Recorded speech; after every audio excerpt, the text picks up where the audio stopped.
Bismillahirrahmanirrahim. Assalamualaikum warahmatullahi ta'ala wabarakatuh. Alhamdulillah. Alhamdulillahirabbil alamin wassalatu wassalam ala sayyidil mursalin wa ala alihi wa sahbihi wa man tabi'ahum bi ihsanin ila yaumiddin. Nawaitu ta'aluma wa ta'lim wa naf'a wal intifa wal ifadah wal istifadah wal hatha ala tamasuki bi kitabillahi ta'ala wa sunnati rasulih wa du'a ilal huda wa dalalata alal khairi wa ibtigha'a mardatihi wa qurbihi wa thawabihi subhanahu wa ta'ala. Allahumma faqqihna fid din wa alimna ta'wil. Rabbi shrah li sadri wa yassir li amri wahlul 'uqdatam min lisani yafqahu qawli waj'alni waziran min ahli.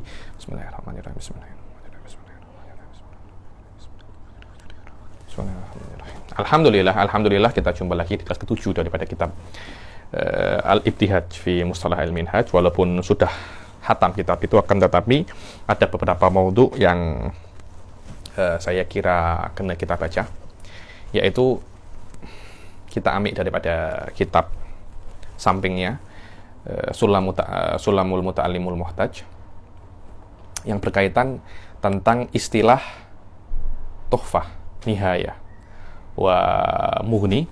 Begitu pula istilah-istilah mustalahat begitu pula istilah-istilah ulama-ulama fikih Syafi'i secara umum. Karena kenapa? Karena di dalam level minhaj ini kita mungkin tidak akan hanya membaca minhaj, tapi mungkin dalam beberapa case kita kena rujuk ke beberapa kitab untuk mengetahui hakikat daripada masalah tersebut, dan itu membuat kita kena sikit mengetahui istilah-istilah tentang yang ada di dalam fikih madhab Syafi'i secara umum. Yang lalu kita sudah menjelaskan tentang apa itu kama, apa itu walakin, kalau ada di dalam tuhfah ada kama walakin, mana yang mu'tamad, dan apa itu kata-kata alal mu'tamad wa alal aujah. Begitu pula layab udu kada au alama syamilahu kalamuhum, dan beberapa istilah yang berkaitan tentang tuhfah wa nihayah wal mughni. Sekarang kita akan masuk ke istilah yang selanjutnya, yang wallahu a'lam istilah ini bukan hanya khas untuk tiga kitab tersebut, akan tetapi ini mungkin lebih masuk ke semua fikih Syafi'i secara umum, yaitu qauluhu walladzi yadhhar. Walladzi apa? Walladzi yadhhar. Walladzi yadhhar, begitu pula ada istilah yang mirip dengan walladzi yadhhar, dikatakan itu adalah wadh-dhahir, dengan dengan alif lam ya. Walladzi yadhhar dan wadh-dhahir. Maknanya bahwasanya setelah kata-kata walladzi yadhhar dan setelah kata-kata wadh-dhahir, maknanya masalah yang disebutkan ini adalah bahthun. So, tengok. Bismillahirrahmanirrahim. Walladzi yadhhar bahthun. Apa itu bahthun? Bahthun itu kalau Anda anak-anak masuk UIA Master kan, nanti akan ada pensyarah meminta kita untuk buat buhuth, untuk buat bahas. Apa itu bahas? Bahas itu secara istilah kampusnya, makna bahas itu research. Ada riset secara ringkas, kecil, atau lebih dikenal dengan nama jurnal, maqal, kalau bahasa Arabnya itu maqal, atau secara panjang, yaitu yang nanti Anda akan buat bahsul magister, risalah, tesis. Secara gramatik secara bahasa, bahthun adalah research. Ada yang mukhtasar dan ada yang panjang. Akan tetapi di dalam istilah mazhab Imam Syafi'i yang namanya bahthun itu bukan itu. Makna bahthun adalah sesuatu yang dikeluarkan atau yang diistimbatkan oleh para ulama, bukan ashabus Syafi'i ya. Akan tetapi setelah ashabus Syafi'i, tengok kalam-kalamnya ashabus Syafi'i dan tengok kalam-kalamnya Imam Syafi'i, dari kalam-kalam yang umum, kemudian dari kalam-kalam yang umum itu beliau mengaplikasikan kalam yang umum di dalam masalah-masalah yang khusus, atau tatbik, atau istikhraju ahkamil juz'iyat minal kulliyat. Itu namanya apa? Itu namanya bahthun.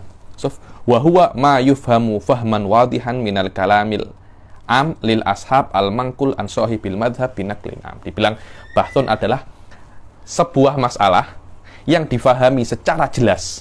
Ini penting sekali, Sof. Yang difahami secara jelas daripada kalam yang am, kaidah yang umum,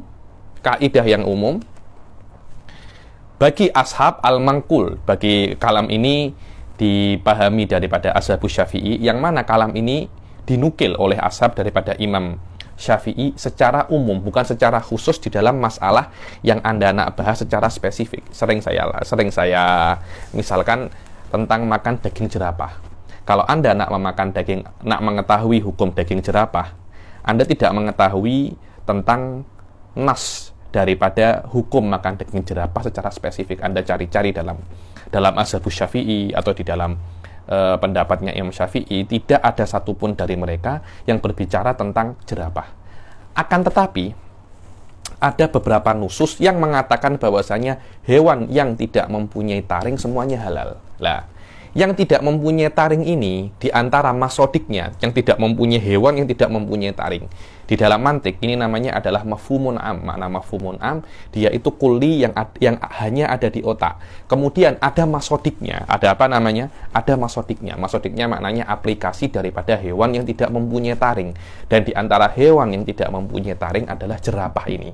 Adalah apa? Jerapah ini. Dan kita bisa memahami jerapah daripada hewan yang tidak mempunyai taring secara jelas. Dan kata-kata hewan yang tidak mempunyai taring halal ini dinukil oleh ashabus Syafi'i direct daripada Imam Syafi'i secara langsung.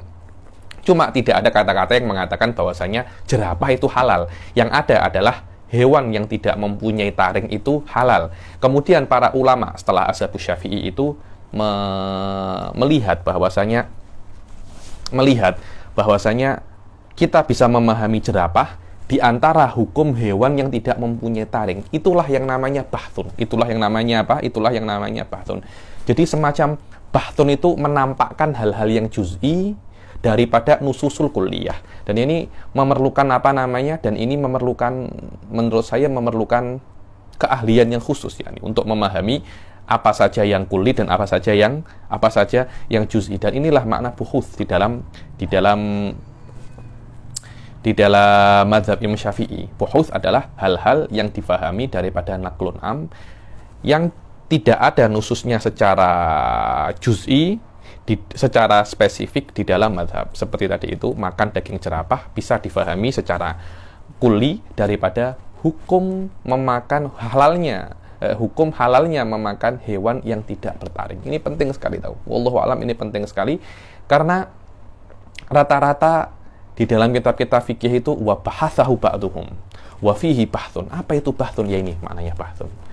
Dan bahthun ini semua boleh buat, saya pun boleh buat, Anda pun nanti mungkin Anda sudah pandai sedikit, minhaj sudah hatam, Anda merasa Anda mempunyai skill untuk bahthun, untuk menyelam di dalam kalam-kalamnya Sohibul Madhab. Kemudian Anda melihat banyak kalam-kalam yang am itu, kemudian Anda nak aplikasikan di dalam masalah-masalah yang ada di Malaysia, yang ada di Malaysia, terutama di dalam mungkin produk-produk bank atau hal-hal yang lain. Anda menghukumi produk-produk bank itu daripada kalam-kalam yang am, maka dinamakan hukum Anda yang Anda ambil daripada kalamun am li ashabi Syafi'i atau imamul madhab di dalam masalah spesifik yang Anda cari hukumnya ini namanya bahath. Dan hukum Anda ini dikatakan bahthun, tapi tidak dijadikan ini adalah nusus daripada madhab. Maknanya bahthun Anda ini tidak serta-merta menjadi bahagian daripada madhab Imam Syafi'i. Belum tentu. Oh, saya bahthun, maknanya bahthun saya itu akan diiktiraf menjadi salah satu nusus. Kalau ibaratnya fuqaha itu sebagian daripada nukulat atau mangkulat. Makna mangkulat atau nukulat maknanya hukum-hukum yang sudah dianggap secara spesifik itu bagian daripada madhab Syafi'i dan diiktiraf resmi. Apakah bahthun saya atau bahthun Anda atau bahthunnya Ustadz Zaman ketika kami sudah sesudah membahas atau research hukum secara spesifik, kami ambil daripada nususun am, akan serta-merta, akan langsung direct diiktiraf sebagai mazhab Imam Syafi'i? Tidak bisa seperti itu. Macam mana caranya agar buhuth kita itu diiktiraf daripada mazhab Imam Syafi'i? Tunggu berlalunya waktu. Tunggu apa? Berlalunya waktu, ya kira-kira 100 tahun, 80 tahun. Ada tak yang mengkritik buhus Anda. Sekiranya ada ulama-ulama yang datang setelah Anda, kemudian tengok Anda punya buhus, dan ketika dia tengok, dia tidak mengkritik buhus Anda, dan waktu itu terus berlalu. Ada ulama satu tengok tidak mengkritik, ulama dua tengok tidak mengkritik, tiga tidak mengkritik. Terus seperti itu, lama-lama akhirnya setelah 100 atau 200 tahun, maka buhus Anda itu akan menjadi nukulat madhabil Imam Syafi'i. Dan ini saya tengok beberapa guru saya itu diantaranya Syekh Muhammad bin Ali Al-Khatib, Syekh Muhammad bin Ali Ba'udhan, itu mempunyai beberapa buhus yang saya tengok tidak ada di dalam madhab Imam Syafi'i. Buhusnya mereka itu bisa menjadi nukulatul madhab. Kalau orang-orang setelah beliau, yakni murid-muridnya beliau, orang-orang setelah beliau, ketika memeriksa balik buhusnya mereka, tidak menemui kesalahan di dalam takhrijul madhab. Ketika itu baru dijadikan itu adalah nukulatul madhab. Dan kalau sampai bahas Anda diiktiraf menjadi madhab Imam Syafi'i, Allah, saya kira itu adalah sebuah kebanggaan, ya. Anda sudah membuat sejarah dengan mengabadikan nama Anda sebagai salah satu di antara orang yang menyempurnakan madhab Imam Syafi'i.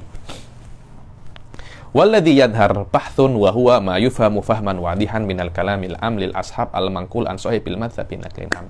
Dan menjadikan bahas Anda itu diiktiraf menjadi salah satu bagian daripada madhab Syafi'i itu memang tak mudah, memang tak mudah. Saya pun sekarang ini nak coba untuk kirim jurnal ke Skopas, ke jurnal internasional, susah. Mereka nak ini, mereka nak itu. Ada beberapa syarat yang kena dipenuhi. Begitu pula untuk menjadikan bahas Anda diakui di dalam madhab Imam Syafi'i itu bukan sesuatu yang mudah, karena akan menjadi resit akademik, resit kealiman Anda sampai akhir zaman. Wallahu a'lam. Aulam nara fihi naklan. Kalau dikatakan di dalam kitab fikih, bukan hanya di dalam Mughni wa Tuhfah wa Nihayah, kalau ada yang mengatakan bahwasanya ulama itu setelah berbicara tentang hukum, kemudian mereka mengatakan lam nara fihi naklan.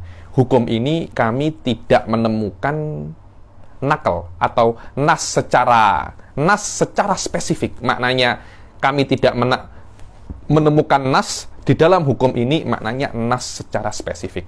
Adapun nas secara umum mereka akan jumpa, dan ini tidak jauh dengan makna bahtun, karena bahtun itu mereka hanya jumpa nas secara umum, mereka tidak jumpa nas secara khusus.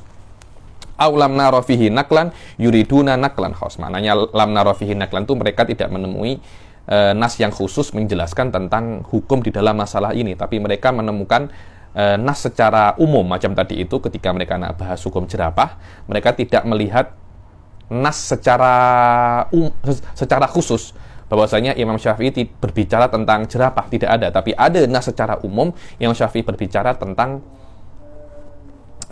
hukum memakan hewan yang tidak bertaring. Au huwa muhtamal. Kata-kata muhtamal itu bisa ditafsirkan dua.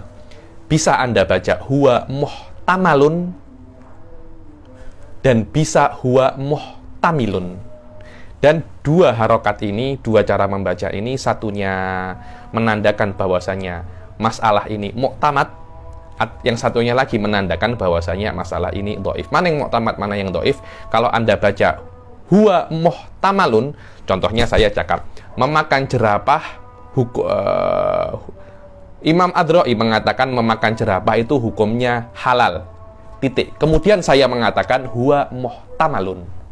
Kata-kata huwa muhtamalun menunjukkan bahwasanya apa yang saya nukil daripada Imam Adro'i adalah yang muhtamad di dalam madhab, adalah yang kuat di dalam madhab. Kalau harokatnya itu fathah, harokatnya itu apa? Fathah. Tapi kalau harokatnya itu kasroh, wa naqal al-Adro'i anna aklaz zarafah halalun wa huwa muhtamilun. Kalau harokatnya itu kasroh, menandakan bahwasanya apa yang saya nukil daripada Imam Adro'i ini dhaif. Kenapa? Karena kata-kata muhtamilun itu maknanya kalam ini mempunyai potensi, mempunyai possibility, mempunyai beberapa makna. Makna yang kuat dan makna yang halal. Selama ada beberapa potensi dan saya tidak mengetahui mana potensi yang benar, maka saya katakan muhtamilun. Wallahi muhtamil. Menandakan bahwasanya yang saya nukil daripada Adroi menghalalkan memakan jerapah, hukumnya itu dhaif. Berbeza kalau saya katakan huwa muhtamalun. Oke, Habib, muhtamil dan muhtamal itu kan kalau jelas kalau ada harokatnya ya Habib. Sekarang di dalam kitab-kitab itu harokatnya tidak ada, barisnya tidak ada. Bagaimana kita tahu bahwasanya ini muhtamil atau muhtamal? Wong tidak ada barisnya kok. Kita tunggu dulu. Adzan itu la haula wala quwwata illa billah.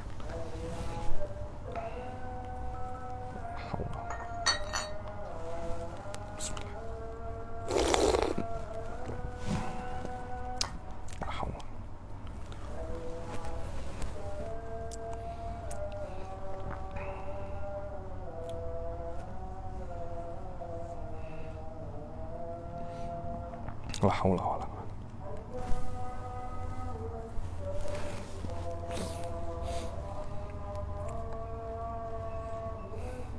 Allahu akbar, Allahu akbar.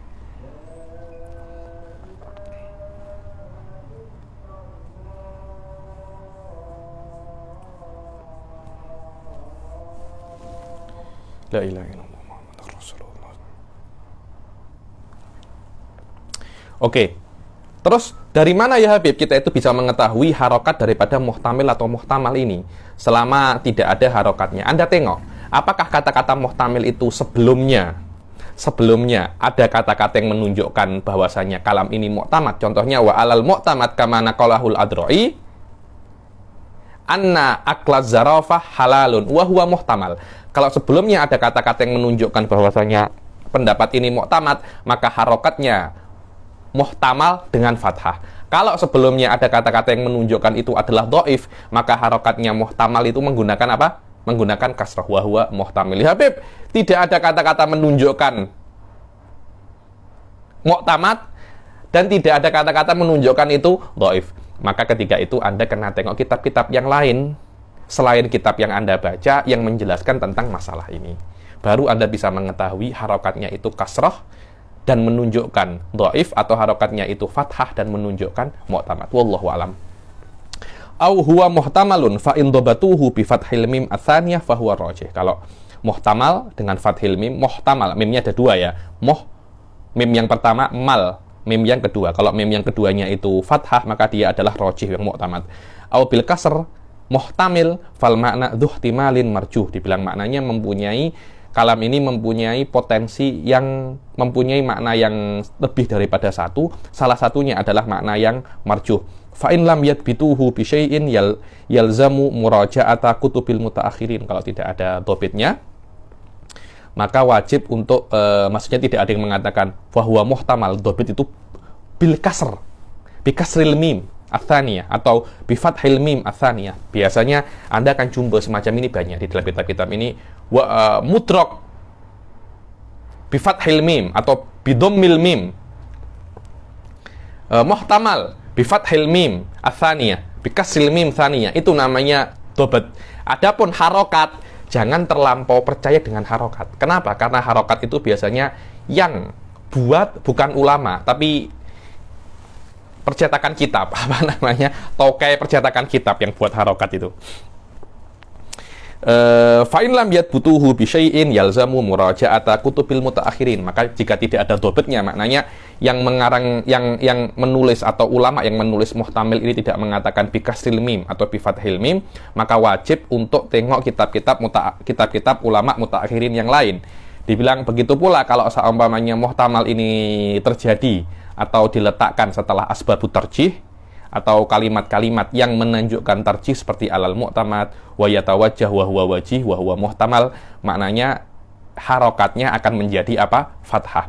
Tapi setelah asbabut tad'if atau contohnya setelah siyagut tamrid, maka harokatnya muhtamal menjadi apa? Muhtamilun. Wa alal mukhtar lah. Alal mukhtar ini penting sekali ya. Alal mukhtar, kata-kata al-ikhtiyar. Apa itu ikhtiar? Ikhtiar adalah Ini bukan hanya untuk ini bukan hanya untuk Tuhfah Mughni wa Nihayah kan, tapi di dalam semua kitab madhab Syafi'i seperti ini. Apa itu makna alal mukhtar? Alal mukhtar itu maknanya adalah sebuah hukum yang diambil oleh orang yang mengatakan mukhtar daripada dalil, bukan daripada nususul madhab, bukan daripada nususul madhab. Contohnya nasnya madhab Imam Syafi'i, nasnya madhab Imam Syafi'i, dan ini banyak contohnya. Ijab dan qabul di dalam jual beli. Anda tengok, Anda kembali lagi di dalam Yaqutun Nafis, di awal-awal bab ijab, di dalam awal-awal bab be', di situ ada khilaf tentang masalah ijab dan qabul. Madhab Imam Syafi'i mengatakan ijab dan qabul ini wajib. Kemudian datanglah ulama-ulama seperti Imam Nawawi yang tengok masalah ini bukan dari nasnya, bukan dari nas madhabnya. Maknanya ketika Imam Nawawi itu melihat madhab Imam Syafi'i, Imam Nawawi akan melihat bahwasanya masalah ini nukulnya daripada Imam Syafi'i macam mana. Bukan dia istimbat sendiri daripada kitab wa sunnah, kemudian beliau menisbatkan istimbatnya itu kepada Imam Syafi'i. Ketika Imam Nawawi melihat masalah ini, beliau mengatakan memang secara nukul, secara riwayah daripada Imamul Madhab mengatakan bahwasanya ijab dan qabul adalah sesuatu yang diperlukan, yang diwajibkan untuk sahnya jual beli. Akan tetapi Imam Nawawi melihat masalah ini bukan daripada riwayatnya kepada Shahihul Madhab, tapi beliau melihat masalah ini daripada dalilnya sendiri, daripada apa? Kitab wa sunnah. Daripada kitab wa sunnah, masalah ini macam mana? Akhirnya Imam Nawawi ketika melihat daripada kitab wa sunnah, di dalam Al-Quran pun tidak ada tidak ada ayat-ayat yang mewajibkan ijab qabul. Karena itu Imam Nawawi memperbolehkan jual beli tanpa ijab qabul, atau yang lebih dikenal dengan nama mu'atoh. Dengan nama apa? Dengan nama mu'atoh. Lah, mu'atoh ini adalah jual beli tanpa ijab dan qabul. Imam Nawawi memperbolehkannya, bertentangan dengan yang dinukil secara muktamad di dalam mazhab Imam Syafi'i. Lah, pilihan Imam Nawawi di dalam masalah ini berdasarkan dalil daripada kitab wa sunnah dan bukan berdasarkan daripada menukil mazhab daripada Imamul Mazhab, dikatakan ini adalah ikhtiar. Inilah yang namanya ikhtiar, ya. Ini apa yang dipandang kuat menurut dalil selain daripada Ashabul Wujuh dan Imam Syafi'i. Maknanya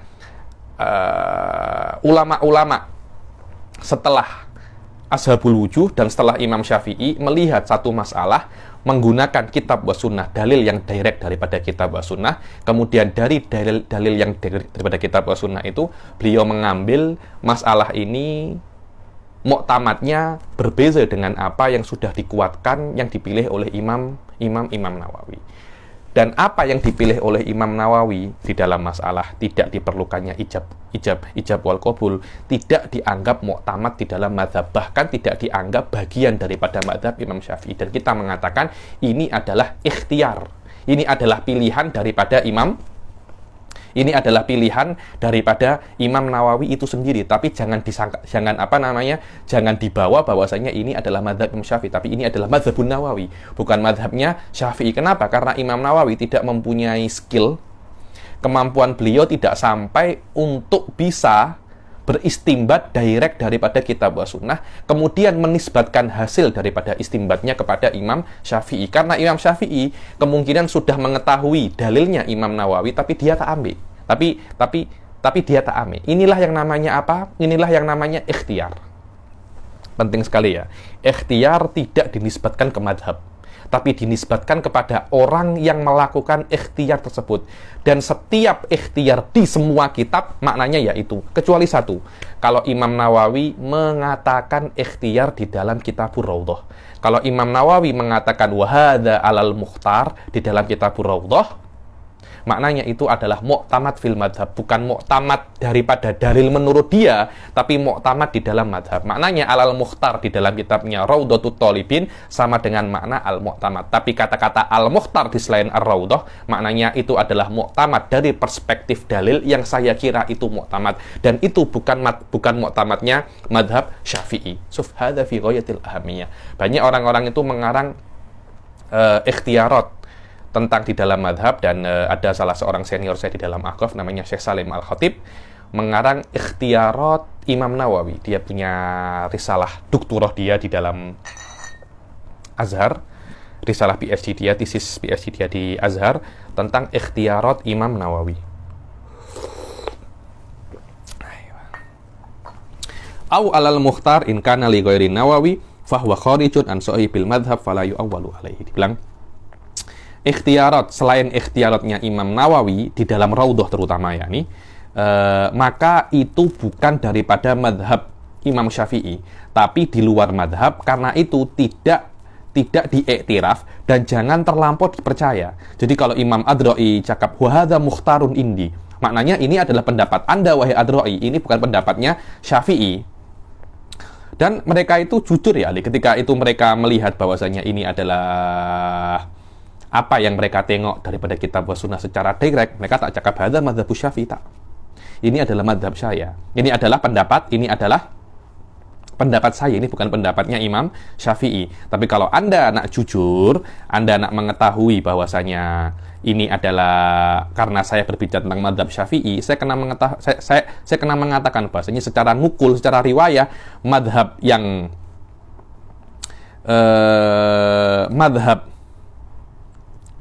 yang hakiki adalah yang dinukil daripada madhab Imam Syafi'i, bukan apa yang saya tengok benar daripada kitab wa sunnah. Karena itu banyak orang-orang itu mengatakan madhabnya Imam Syafi'i itu kitab wa sunnah. Loh, memang seperti itu. Cuma bukan masalah kitab wa sunnahnya, kan, tetapi bagaimana kaifiyatul istinbat. Belum tentu ada hadisun sahih Imam Syafi'i ame, karena mungkin ada illah, mungkin ada mu'aradhah, mungkin bertentangan dengan qaidah ammah. Karena itu kata-kata Wahabi yang mengatakan in sahal hadis wa huwa madhabi. Kalau hadis ini sahih, maka itu adalah madhabnya Imam Syafi'i. Kemudian mereka hanya tengok hadis-hadis yang sahih sahaja, kemudian mengatakan bahwasanya hadis yang sahih ini adalah madhab Imam Syafi'i. Hadza kadzibun ala Syafi'i.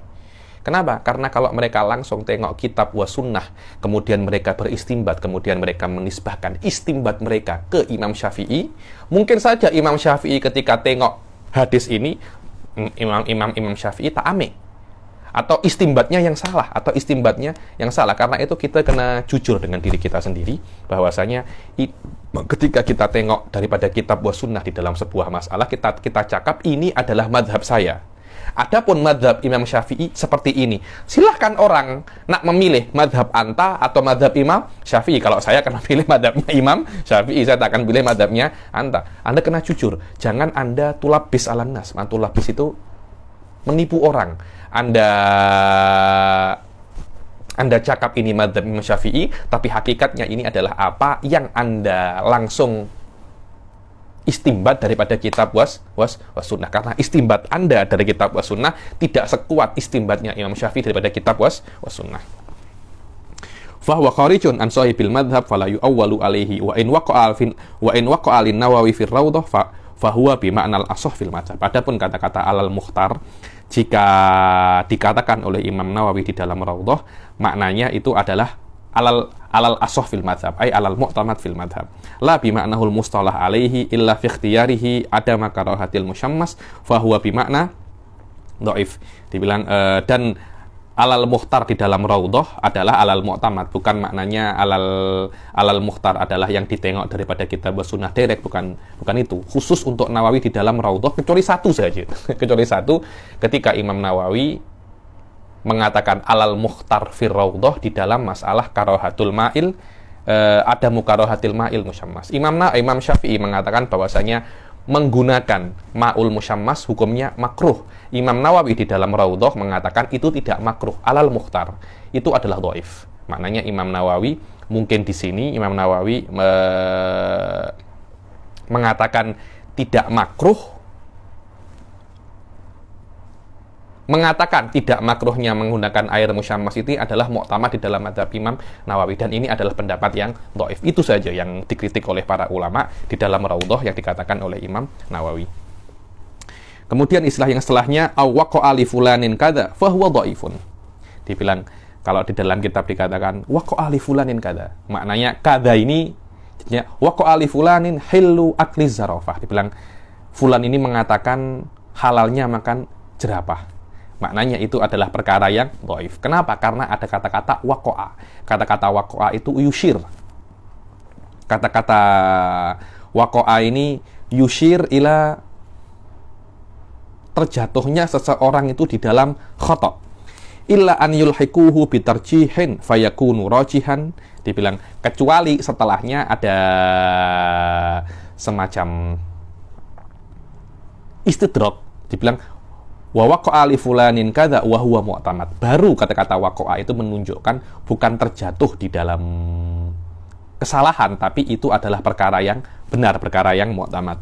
Au fi asli Raudhah, dibilang kalau ada ulama-ulama mengatakan waqala Nawawi atau waqala fi asli Raudhah au wa yuqalu fi asli Raudhah. Kata-kata Raudhah itu maknanya adalah Raudhatut Thalibin karangnya Imam Nawawi. Aslur Raudhah adalah Fathul Aziz atau Syarhul Kabir yang dikarang oleh Imam Ar-Rafi'i, karena Ar-Raudhah adalah ringkasan daripada kitabnya Imam Rafi'i yang namanya apa? Fathul Aziz, atau dikatakan juga Al-Aziz, atau dikatakan juga Asy-Syarhul Kabir. Biasanya terkenalnya Fathul Aziz atau Syarhul Kabir. Fal murad ibaratun Nawawi fi Raudhah alladzi lakhasaha wa ikhtasaraha min lafzil aziz. Kata-kata fi asli Raudhah, makna asli Raudhah itu adalah ibaratnya Nawawi di dalam apa? Raudhah itu sendiri, yang mana Raudhah ini ditalkhis oleh Imam Nawawi daripada kitab kitabnya Imam Rafi'i yang namanya Aziz. Adapun kalau ulama itu mengatakan fi zawaidir Raudhah, ini kena ini kena cek lagi. Fi asli Raudhah ini saya kira bukan ini maknanya. Fi asli Raudhah ini bukan maknanya ibaratnya Imam Nawawi, bukan itu. Fi asli Raudhah maknanya adalah asal daripada kitab Raudhah. Apa itu? Fathul Aziz. Kalau fi Raudhah itu memang ibaratnya Imam Nawawi. Zawaidur Raudhah beza. Zawaidur Raudhah adalah masalah-masalah yang ditambahkan oleh Imam Nawawi di Raudhah yang tidak disebutkan oleh Imam Ar-Rafi'i di dalam Fathul Aziz. Tiga, Sof. Jadi ada Ar-Raudhah, asli Raudhah, Zawaidur Raudhah. Itu beza, Sof. Fi asli Raudhah seingat saya adalah kitab Asy-Syarhul Kabir, karena Asy-Syarhul Kabir adalah asal daripada kitab Raudhah, karena Raudhah adalah ringkasan daripada Syarhul Kabir. Ar-Raudhah memang ibaratnya Imam Nawawi. Adapun Zawaidur Raudhah adalah masalah-masalah yang tidak disebutkan oleh Imam Rafi'i, tapi ditambahkan oleh Imam Nawawi di dalam Raudhah, yang mana Raudhah adalah ringkasan daripada Syarhul Kabir, tapi ditambahkan oleh Imam Nawawi beberapa masalah yang Imam Nawawi tengok itu adalah penting, seperti Imam Nawawi menambahkan masalah-masalah di Minhaj yang tidak ada di dalam Al-Muharrar. Au fi zawaidir Raudhah fal murad az-zaid fiha an lafzil aziz, yang dilebihkan daripada lafaz aziz. Kemudian istilah yang setelahnya au naqalahu fulanun an fulanin au hakahu fulanun an fulanin fal makna wahidun. Dibilang kalau ada yang mengatakan naqalahu fulanun an fulanin, bilang fulan itu menukil daripada fulan. Saya mengarang kitab, kemudian saya mengatakan naqala adro'i anil kofal, bahwasanya memakan jerapah itu halal, atau haka fulan an, yani haka adro'i an kofal, makan jerapah itu oke, maka maknanya itu satu. Apa maknanya? Kalau saya tidak iktirad tentang ini, maknanya saya menganggap apa yang dinukil oleh Adro'i daripada Kofal tentang halalnya makan jerapah itu mu'tamad menurut saya. Karena saya tidak mungkin menukil sebuah perkataan di dalam kitab saya, dan saya tidak mendoifkannya, kecuali saya itu setuju dengan ini. Kalau saya tidak setuju, kenapa saya menukilnya? Begitu pula kalau saya menukil au sakata alaihi ai irtadahu, dibilang Wa naqala Adro'i anil Qofal hillu zarafah wa sakata alaihi. Adro'i menukil daripada Qofal tentang halalnya makan jerapah, dan Adro'i diam. Diamnya orang yang menukil itu menandakan bahwasanya dia setuju dan ridho dengan apa yang dia nukil. Kalau dia tidak setuju, pasti dia akan mengkritik. Au aqarrahu fulanun fahuwa kal jazim bihi. Dibilang kalau dibilang wa aqarrahu, maknanya oke, ini best. Ketika Adro'i menukil tentang makan jerapah daripada Qofal, kemudian Adro'i mengatakan ini best. Maknanya dia semacam meyakinkan orang lain bahwasanya ini memang betul. Ini lebih kuat daripada diam. Kalau diam kan menukil diam. Yang ini wa aqarrahu, ini best. Nah, maknanya menunjukkan bahwasanya apa yang saya nukil ini memang benar-benar betul. Au nabbaha alaihil Adro'i. Makna nabbaha alaihil Adro'i, Adro'i hanya mengingatkan sahaja. Dibilang wa nabbahal Adro'i ala hilliz zarafah. Adro'i mentambih tentang halalnya makan jerapah. Maknanya halalnya makan jerapah bukan daripada Adro'i, tapi daripada ashab. Cuma Adro'i hanya mengingatkan. Berbeza kalau saya mengatakan apa? Makan jerapah halalun kama dzakarahul Adro'i. Ketika itu, maka Adro'i yang mengatakan makan jerapah halal. Bukan daripada ashab, tapi daripada Adro'i. Tapi kalau Adro'i mengatakan wa nabbaha alaihil Adro'i, Adro'i mengingatkan. Ketika mengingatkan, maknanya nas ini daripada ashab.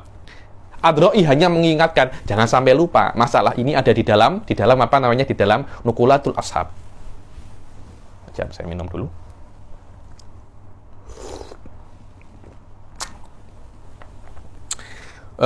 Fahuwa kal jazim bihi au nabbaha alaihil Adro'i, maknahu annahu ma'lumun min kalamil ashab wa innama lil Adro'i at-tambih alaihi la ghair. Au kama dzakarahul Adro'i fal murad anna dzalika min indi nafsi. Kalau kama dzakarahul Adro'i, maknanya memang yang menyebutkan adalah Adro'i sendiri. Au adz-dzahiru kadza fahuwa min bahthil qail. Sof, tengok. Adz-dzahiru kadza, maka itu menunjukkan yang mengatakan adz-dzahir itu adalah yang membahas masalah ini. Maknanya dialah yang menggunakan bahas. Kata-kata adz-dzahiru kadza itu sama dengan kata-kata walladzi yadhhar. Sama saja, tidak berbeza. Wal fahwa, apa itu al fahwa? Kalau wa hadza wa hadza fahwa kalamihim, dibilang wa ma fuhima minal ahkam bi tariqil qata. Dibilang yang difahami daripada hukum dari perspektif apa namanya? Qata. Apa itu qata? Dibilang ma fuhima minal ahkam bi tariqil qata.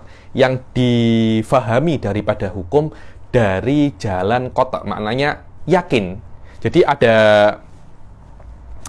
sebuah nas, kemudian Anda memahami dari nas ini masalah yang lain, tapi Anda memahami daripada nas yang lain ini dari jalan yang yakin. Dari jalan yang yakin itu biasanya itu adalah qiyasul musawi wa qiyasul aulawi. Dua ini dibilang fahmul qat'i. Karena kenapa? Karena masalah ini lebih. Contohnya kalau Anda mengatakan memukul orang tua hukumnya haram, yakinan. Kenapa? Karena saya memahami Al-Quran mengatakan membentak saja, mengatakan perkataan yang tidak oke kepada orang tua tidak boleh, apalagi memukulnya. Maknanya memukul orang tua difahami daripada ketidakbolehan mengatakan perkataan yang buruk bitorikil qata. Wa torikil qata apa itu saya katakan? Qiyasul musawi wa qiyasul aulawi. Wal muqtada wal qadiyah. Wal muqtada apa namanya? Wal muqtada wal qadiyah wa huwal hukmu bi syai'i la ala wajhi sarahah. Dibilang al muqtada wal qadiyah itu adalah hukum dengan sesuatu tidak dengan sarahah. Maknanya di bawahnya sharih, dia tidak jelas tapi semacam menyindir, semacam apa? Menyindir tapi dia lebih kuat, tapi dia lebih kuat. Jayid. Wa za'ama fulanun. Di dalam kitab-kitab fikih kalau dikatakan wa za'ama fulanun, kata-kata za'am itu biasanya maknanya itu mengira, tapi kiraan itu yang tak kuat. Biasanya kalau dikatakan wa za'ama fulanun, maknanya hukum yang dia kira itu tak kuat. Hukum yang dia kira itu apa? Tak kuat. Wa za'ama fulanun fahuwa bimakna qala illa annahu aktsaru ma yuqalu fima syakka fi. Dibilang za'ama fulan itu maknanya sama dengan qala fulanun wa za'ama fulanun sama, tapi wallahu a'lam beza. Qala fulanun biasanya menunjukkan ini adalah yang yakin, wa za'ama fulanun itu menunjukkan bahwasanya yang za'ama ini, fulan ini, dia tidak yakin terhadap apa yang dia katakan. Dan biasanya para ulama itu ketika mengatakan wa za'ama fulanun menunjukkan bahwasanya yang dia nukil itu dhaif, bukan perkara yang sahih. Wa min istilahihim annahum idza naqalu anil imamil hayy fala yusarrihuna bi ismi. Dibilang daripada istilah-istilah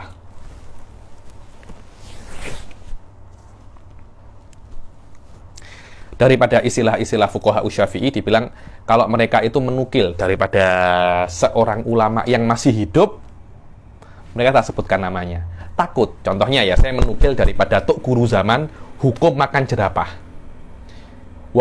Ketika saya menukil daripada Ustadz zaman yang masih hidup, semoga dipanjangkan umurnya kita semua ya, dan Ustadz zaman juga, saya tidak mengatakan qala khairuz zaman. Saya tak cakap macam itu. Saya cakap qala ba'duhum, menunjukkan bahwasanya yang saya nukil itu masih hidup. Kenapa? Kenapa kok saya tidak sebutkan namanya secara spesifik? Saya takut ketika saya cakap qala khairuz zaman, bahwasanya makan jerapah itu halal, nanti setahun 2 tahun lagi dia tengok dalil dan dia akan rujuk daripada pendapatnya, dan dia mungkin mengatakan makan jerapah itu haram. Karena ada potensi dia akan berubah pandangan di dalam apa yang dia katakan. Karena itu saya tidak mengatakan, saya tidak menjelaskan dan mengatakan namanya secara spesifik. Saya hanya mengatakan qala ba'duhum. Berbeza kalau zaman sudah mati dan dia sebelum dia mati dia mengatakan makan jerapah itu halal, maka saya mengatakan qala khairuz zaman, makan jerapah itu halal. Kenapa? Karena potensi untuk dia rujuk itu sudah hilang karena dia sudah mati. Fala yusarrihuna bi ismihi li'annahu rubbama raja'a an qawlihi wa innama yuqalu qala ba'dul ulama. Karena dia itu mungkin akan rujuk daripada pendapatnya, karena itu mereka lebih prefer untuk menggunakan qala ba'dul ulama jika orang yang dinukil itu masih hidup. Kalau dia sudah mati, maka dia akan mengatakan namanya secara spesifik. Wal muqarrir an-nakil mataqala wa ibaratuhu. Dibilang kalau saya menukil di dalam kitab saya, contohnya saya menukil kalamnya Nawawi, kemudian saya mengatakan wa ibaratun Nawawi. Ketika saya mengatakan wa ibaratun Nawawi, maknanya saya wajib untuk menukil kalamnya Nawawi secara spesifik, harfan, tidak boleh kurang, tidak boleh lebih. Saya tidak boleh menukil secara makna, tapi saya kena menukil secara apa? Lafadznya secara sempurna. Ta'ayyana alaihi saukul ibaratil mangkulah bilaftiha walam yajuz lahu taghyiru syai'in minha wa illa kana kadiban. Kalau saya mengatakan wa ibaratuhu kada, maka saya wajib untuk menukil ibaratnya secara spesifik, harfan, dan saya tidak boleh untuk merubah satu huruf pun. Kalau tidak, maka saya sudah berbohong. Wa mata qala fulanun kana bil khiyar baina an yasuqa ibaratahu bilaftiha aw bi ma'naha min ghairi naqliha.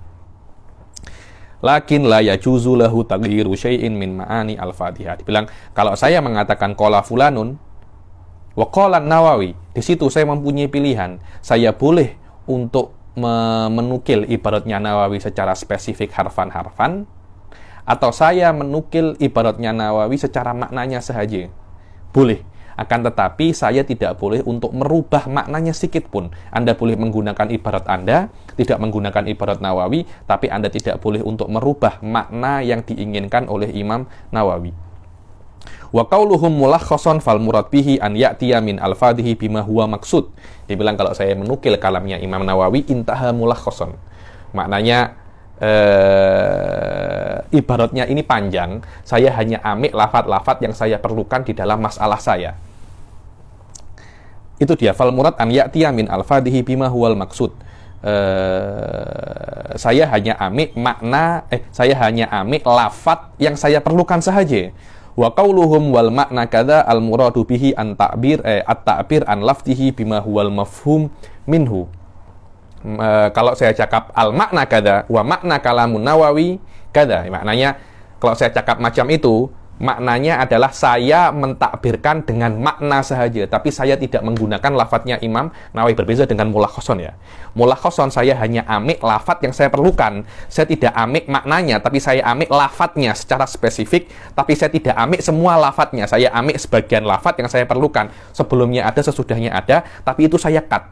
Saya hanya amik yang saya perlukan, kemudian saya letakkan di dalam kitab saya. Adapun makna, kalau wal makna kada, maknanya kalau saya cakap wal makna kada, artinya itu adalah saya hanya amik maknanya sahaja, saya ungkapkan dengan lafadz saya, tidak saya amik lafadznya Imam Nawawi. Wa qauluhum, sekarang ini akan masuk siagul irad atau siagul i'tirad. Siagul irad atau siagul apa? I'tirad. Wa qauluhum fayaridu alaihi kada wa mashtuqqa minal wurud yuqalu lima la yandafi'u bizamil mu'tal. Kata-kata fayaridu, kata-kata fayaridu alaihi kada, kata-kata yaridu itu menunjukkan bahwasanya di dalam masalah ini itu boleh dikritik. Boleh apa namanya? Boleh dikritik. Fayaridu wa hadza maurud wa hadza muradun alaihi wa hadza waridun alaihi. Kata-kata yaridu wa mustaqqatihi dibilang dikatakan kalau tidak terhadap kritikan yang tidak bisa dijawab menurut yang mengkritik. Jadi kalau saya tengok ibaratnya Nawawi, kemudian saya mengkritik ibaratnya Nawawi, saya mengatakan fayaridu ala hadhil ibarah kada wa kada. Lah, saya menyangka bahwasanya i'tirad saya tidak bisa dijawab oleh Imam An-Nawawi. Wa qauluhum wa yatawajjah wa mashtuqqa minhu a'ammu minhu wa min ghairihi. Dibilang wa yatawajjah itu, kalau saya mengatakan wa yatawajjah, maknanya ibarat ini bisa dikritik, apa namanya? Ini juga termasuk kritikan. Tapi mungkin bisa dijawab, mungkin juga tidak bisa dijawab. Berbeza. Kalau saya mengatakan fayaridu, saya akan mengatakan bahwasanya kritikan saya ini tidak bisa dijawab. Minimal menurut keyakinan saya. Mungkin ada orang yang lebih pandai daripada saya mengatakan tak bisa dijawab. Tapi kalau saya cakap wa yatawajjah, mungkin bisa dijawab, mungkin juga tidak bisa dijawab. Dia lebih umum daripada kata-kata fayaridu. Wa qauluhum ma'a du'fin fihi wa qad yuqalu lima fihi du'fun syadidun. Dibilang kalau setelah masalah saya mengatakan ma'adu'fin fihi, maknanya makan jerapah itu halalun ma'adu'fin fihi, maknanya perkara ini makan jerapah halal itu adalah do'ifnya sangat kuat sekali. Atau waqad yuqalu maknanya i'tirad ini adalah i'tirad yang do'if, kritikan yang do'if. Wa qaulihim waliqailin lima fihi du'fun do'if. Dibilang kalau saya mengatakan waliqailin an yakul, mengatakan bahwasanya kritikan ini adalah kritikan yang do'if. Kritikan yang berbeza dengan waqad yuqalu. Waqad yuqalu ini juga mengatakan kritikan yang do'if. Tapi waliqailin an yakul lebih do'if daripada waqad yuqalu. Wa fihi bahthun. Jadi fajridu alaihi kada wa yatawajjah ma'adu'fin fihi waqad yuqalu waliqailin an yakul. Semuanya ini, 5 ibarat ini adalah menunjukkan bahwasanya di semua ibarat ini menunjukkan bahwasanya ibarat-ibarat yang masuk di dalamnya menunjukkan ada yang bisa dikritik. Cuma kritikannya itu mungkin kritikan yang lemah, mungkin kritikan yang kuat. Wa fihi bahthun, juga kritikan. Juga apa namanya? Juga kritikan, tapi kritikannya itu kuat. Karena kenapa kritikannya itu kuat? Karena ada bahthun, karena ada research yang mengkritiknya. Kemudian apakah research ini ada jawaban atau tidak? Tak kisah. Cuma kata-kata wa fihi bahthun, ada kritikan yang kuat di situ. Wakila wa yuqalu. Sekarang akan masuk ke setelahnya, yaitu yang namanya siagu tamrid. Siagu apa namanya? Siagu tamrid. Makna siagu tamrid adalah ketika ada lafadz-lafadz ini di sebuah masalah, ada lafadz-lafadz ini di sebuah kitab, menunjukkan bahwasanya setelah lafadz ini adalah perkara yang dhaif, Bismillah.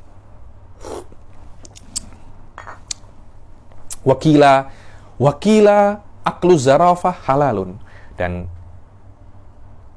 kila, makan jerapah itu halal. Maknanya kehalalan makan jerapah itu dhaif, yang kuat itu haramnya. Begitu pula yuqalu wala yab'ud.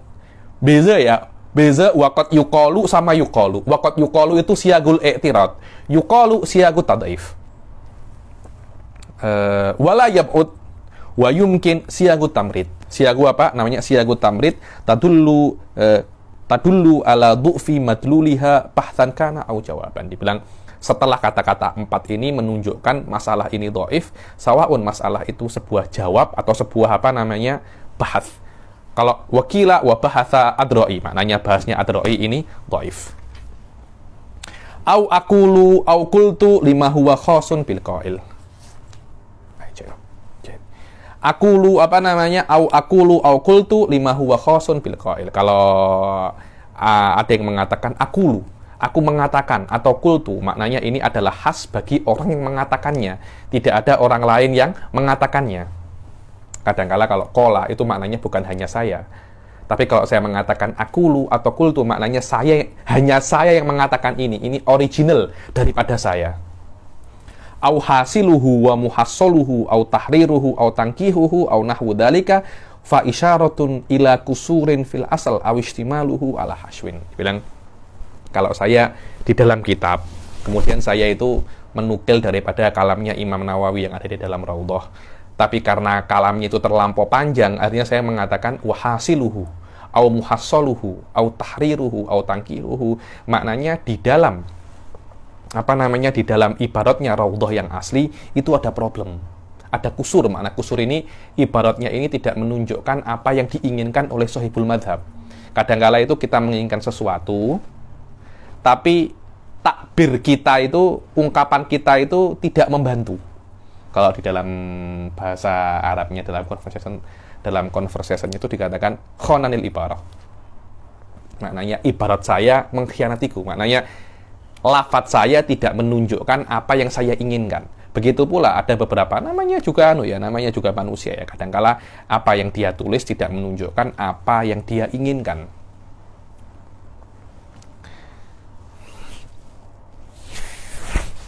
Tidak menunjukkan apa yang dia inginkan.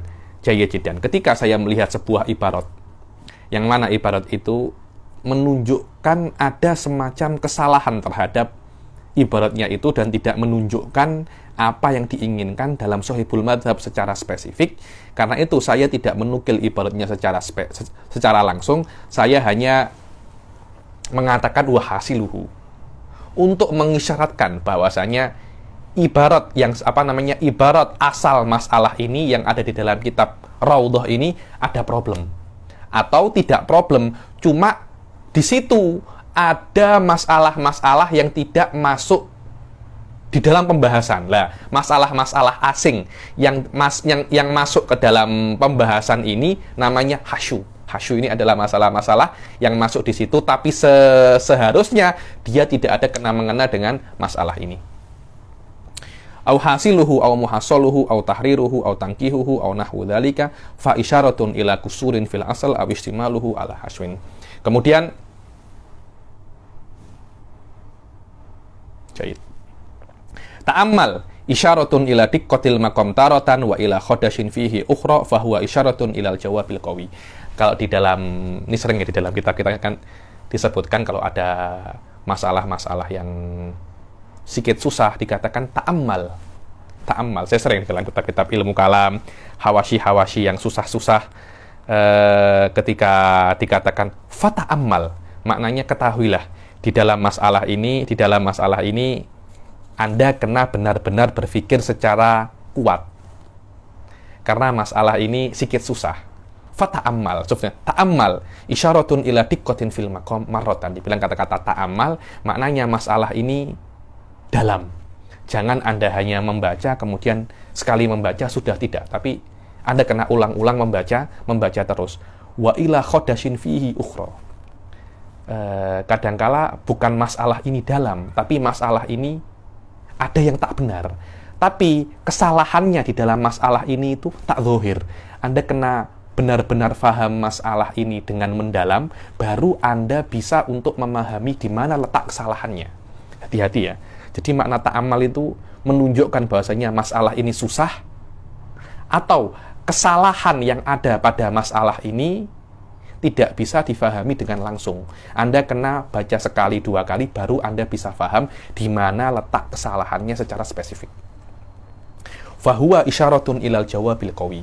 Maka kata-kata ta'ammal itu sebuah isyarat akan ada jawab yang kuat di dalam masalah ini. Fata'ammal bil fa isyaratun ilal dhaif. Dibilang kalau fata'ammal maknanya jawabnya ini dhaif. Fal yuta'ammal isyaratun ilal ad'af. Fal yuta'ammal lebih dhaif daripada fata'ammal. Jadi ta'ammal jawabnya qawi. Fata'ammal jawabnya dhaif. Fal yuta'ammal jawabnya lebih dhaif. Wa fihi nadharun yusta'malu fi luzumil fasad. Dibilang wa aklu zarafa halalun wa fihi nadhar. Dibilang kalau saya mengatakan oh, makan jerapah itu hukumnya halal, akan tetapi fihi nadhar. Makna fihi nadhar ini perkataan Anda itu kena difikir ulang. Saya merasa ada yang tak benar. Saya merasa ada yang tak benar. Saya bila-bila saya cakap kepada orang wa fihi nadhar. Kawan saya yang pandai mengatakan, "Ya Habib, fi nadhorika nadhar," katanya. Nadhornya Anda, apa yang Anda kira salah, itu mungkin salah, katanya. Kurang ajar. Itu kurang ajar itu. Wa fihi nadhar yusta'malu fi luzumil fasad. Dibilang kata-kata fihi nadhar dikatakan ketika masalah itu ada unsur mungkin ada salah di dalamnya. Waliqailin idza kana bi su'alin qawi fajawabuhu aqul au naqulu bi anati sa'iri ulama. Dibilang kalau ada di dalam ibaratnya itu waliqailin an yaqul. So waliqailin an yaqul. Idza kana bi su'alin qawi, dibilang kalau seumpamanya kata-kata liqailin itu digunakan untuk pertanyaan yang jawabannya itu susah, maknanya pertanyaan ini kuat, memang pertanyaannya di dalam esensi daripada masalah itu sendiri, maka jawabnya akulu, waliqailin an yakul, kemudian akulu maknanya menunjukkan bahwasanya jawaban saya itu adalah jawaban yang kuat untuk pertanyaan yang kuat, atau untuk menguatkannya lagi nakulu. Kata-kata nakulu ini maknanya bukan hanya saya, tapi saya dan para ulama di belakang saya. Bi'anati sa'iril ulama. Ini jawabannya lebih kuat lagi. Jadi dia tidak hanya menjawab dengan diri dia sendiri, tapi dia membawa-bawa ulama dengan jawaban dia. Fajawabuhu aqulu au naqulu bi'anati sa'iril ulama. Fa in qila idza kana su'alu dhaifan. Kalau ulama itu menggunakan fa in qila kada, yakni menunjukkan bahwasanya i'tirad dia itu dhaif. Karena itu jawabannya tidak sekuat liqailin an yakul. Maka jawabannya bukan akulu, fa in qila ujiba. Syekh Bilal, guru saya itu di dalam mantik, ketika mengatakan fa in kultu, beliau jawab fangkola yufangkilu, yakni fangkolatan. Fa in kulta kultu. Fa in qila jawabannya apa? Ujiba. Kenapa? Karena fa'in kila itu pertanyaannya tidak kuat. Karena itu jawabannya pun ujiba. Kata-kata ujiba selama dia itu mabni lil majhul, maka jawabannya itu juga dhaif. Kenapa? Karena pertanyaannya juga tak kuat. Jawabannya pun juga tak kuat. Wa yuqalu la yuqalu lima kana ad'af wa jawabuhu li anna naqul. Kata-kata la yuqalu, pertanyaan yang sangat rendah sekali, yang sangat dhaif sekali, karena itu jawabnya li anna naqul, ya nih. Jangan sampai ada yang cakap seperti ini karena sudah kami jawab sebelumnya, macam itu. Lah ini fa in kulta kultu. Nah, ini namanya fangkolah. Dan fa in kulta kultu itu menunjukkan bahwasanya pertanyaan yang ada itu kuat. Fa in kulta kada kultu, menunjukkan bahwasanya apa yang Anda cakap itu kuat. Karena itu kultu kata. Dan hati-hati ya, Anda mungkin ini hanya mubalaghah dari saya, hanya melebih-lebihkan. Akan tetapi di dalam kitab-kitab yang qawiyah seperti Minhaj, Syuruhatul Minhaj, kalau ada ulama-ulama itu mengatakan fa'in kulta kultu, itu Anda bisa untuk jadikan jurnal. Benar itu. Cuma Anda kena mengetahui dalilnya macam mana. Fa'in kulta kultu atau kulna. Fa'in kulta kulna. Fa'in kulta li su'al idza kana qawiyan, digunakan untuk i'tirad kalau i'tiradnya itu qawi, dan jawabnya kena menggunakan kulna atau kultu. Kila yuqalu lima fihi ikhtilafun wa du'fi maqaluhu. Dibilang kata-kata kila jika digunakan untuk siyagul i'tirad bukan digunakan untuk siyagul tabarri ya, tapi digunakan untuk siyagul i'tirad, untuk siyak untuk mengkritik, bukan menandakan bahwasanya perkataannya itu dhaif, tapi digunakan untuk siyagul i'tirad, untuk siyag sigoh-sigoh untuk mengkritik, dikatakan ketika di dalamnya itu ada ikhtilaf. Maknanya i'tirad ini ada khilaf, dan apa yang dikatakan itu dhaif. Maknanya i'tiradnya itu dhaif. Jayid. Kita berhenti dulu sampai sini. Saya sudah penat. Boleh kalau mengajar tak ada orang, macam saya sekarang ini sendiri, penat. 1 jam saja saya sudah sangat penat sekali. Memang kena cepat-cepat kita balik lagi ke negeri 9 lagi ya nih, untuk mengajar face to face. Kita berhenti sini, insya Allah kita rehat dulu sekejap, kemudian kita masuk ke Muhassolul Kalam. Kalau ada waktu nanti, saya ada kirim kepada Ustaz Zaman, saya tahu sudah dikirim apa belum, paper tentang beberapa istilah, tapi ternyata sudah ada di sini. Nanti kita baca mungkin safhah ketiga keempat tentang kutub-kutub yang mu'tamad di dalam madzhab Imam Syafi'i, dan yang biasanya disebutkan dalam madzhab Imam Syafi'i secara